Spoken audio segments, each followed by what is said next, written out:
আমাদের যে প্রজেক্টরটা আছে অনেকে আমাদেরকে জিজ্ঞেস করে ভাইটা আসলে সেটআপ করবো কিভাবে, তো চলেন আজকে সেটআপ করে দেখাই। এটা আমাদের একজন সম্মানিত কাস্টমার ফুল অ্যাডভান্স করে অর্ডার করেছেন এবং তিনি আমাদেরকে বলেছেন যে তার জন্য কিছু অ্যাপস আমরা ইনস্টল করে দিই। তো এটা আমরা অন করে দিয়েছি, একটু ওয়েট করে যেখানে দেয়ালে চলে আসছে। আর এই জিনিসটা সামলানোর জন্য এই গ্লাভস গুলো পরা যাতে এতে দাগ না লাগে, সাদা জিনিস।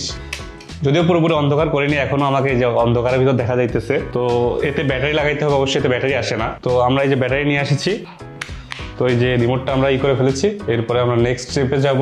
এরপরে আমরা ভাষা সিলেক্ট করব। ওকে, নেক্সট স্টেপ। আচ্ছা, এখানে আমরা ডেট এগুলা সেট করতে পারবো। তারপরে নেক্সট স্টেপ। এরপরে আমরা ওয়াইফাই এর সাথে কানেক্ট করে নেব। এটা ওয়াইফাই এর সাথে কানেক্ট করা কিন্তু প্রয়োজনীয়, কারণ আপনারা ওয়াইফাই ছাড়া কিন্তু অনলাইনে ইউজ করতে পারবেন না। যাই হোক, এটাতে আরেকটা জিনিস দেখাই, এটাতে কিন্তু 5 GHz সাপোর্টেড, মানে ডুয়েল ব্যান্ড ওয়াইফাই সাপোর্টেড। এরপরে আমরা একটা ওয়ালপেপার সিলেক্ট করতে পারি। আমার কাছে এটাই ভালো লাগছে, আমি এটা সিলেক্ট করি। ওয়ালপেপার সিলেক্ট হয়ে গেছে। এবার দেখেন আমরা কিন্তু দেখেন নেটফ্লিক্স এবং সবকিছু চলে আসছে। এটা কিন্তু আরো বড় হয়। আর আপনারা এই যে যদি ঘোলা লাগে বা এই লাগে, এটাতে আপনারা অ্যাডজাস্ট করে নিতে পারবেন। সেটআপ করা কিন্তু এতটুকুই সিম্পল।